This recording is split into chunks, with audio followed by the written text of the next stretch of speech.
Google says they're working around the clock to fix their AI image generator, which brings us to this week's installment of Fear of the Week.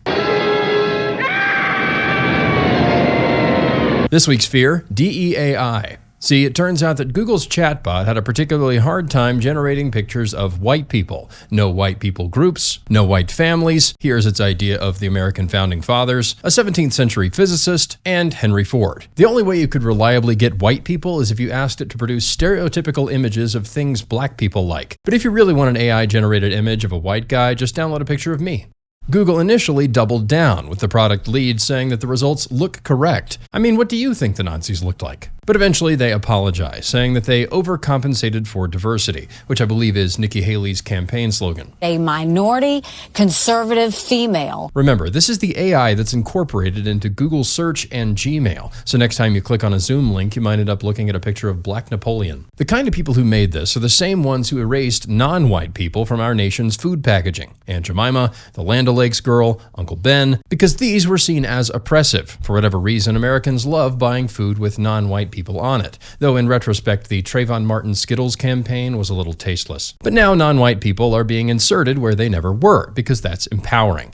Black Cleopatra is not just some Netflix show, it's reality. Some people react by saying those who forget history are bound to repeat it. They'll trot out that Orwell quote, every record has been destroyed or falsified, and so on. But that quote isn't about repeating history, it's about power. They're not just trying to rewrite history, they think that they can change reality to look more like a college brochure. But even colleges don't look like college brochures. College isn't a place for walking around laughing with your diverse friends. College is a place for getting murdered by a Venezuelan. The left doesn't want to erase racism or oppressive movements in history. Racism is all they have. It's the wind beneath their wings. What they want is power. And if you control history, that's a lot of power. We see it in their fiction. We can't have historical dramas where there are good white people in power because that would glorify whiteness. So they just recast all the good white people as black and keep the bad white people. That's why we get this gal playing the victimized Anne Boleyn, but we'll never get Idris Elba playing Hitler. They do this with the past, present, and future, even fantasy worlds. Scrolling through a streaming service, your choices are civil rights with cowboys, civil rights in upper-class England, and civil rights in space. So why wouldn't they do this with their AI image generators? Leftists can't have people glorifying the golden age of European Christian culture or the scientific achievements made by predominantly white males. The only reason these times were able to exist in the first place is because of white misogynistic oppression. So it's immoral to present them. Leftists aren't concerned primarily with censoring racist history. They're concerned with dictating what kind of worlds we're allowed to see. Again, it's all about power. They hate the way the world is and they want to rule over it. They're trying to diversity cast reality. So Caitlyn Jenner is and always was a woman, Alexander Hamilton was always a Puerto Rican rapper, and Oceania has always been at war with East Asia.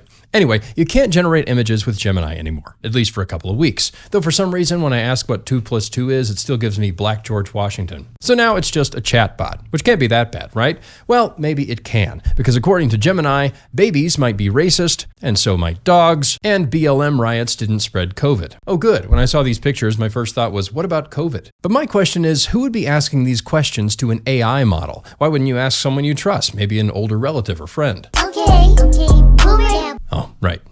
Really, these tools rely on human laziness. We don't want to do our own critical thinking, so we get a robot to do it for us. And when you outsource critical thinking, you're giving all that power to whomever is programming the machine. Google has crazy power, and we just got a glimpse at how hilariously deranged they are. Aaron McIntyre pointed out how much power they have in education. 85% of schools have a Google Chromebook program. There are more than 50 million Chromebooks in schools. A few years ago, the New York Times ran an article entitled, "How Google Took Over the Classroom." That explains why all the students now have these body proportions. Google has more power in the classroom than the Department of Education and every local school board. They overstepped this time and got embarrassed, but they didn't lose the only thing they really care about: power.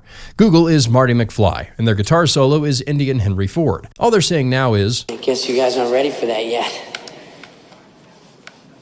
But your kids are gonna love it. oh, also, I had this Photoshop of Shane Gillis as an Asian guy, but I couldn't find a spot for it. Anyway, see you in the next video.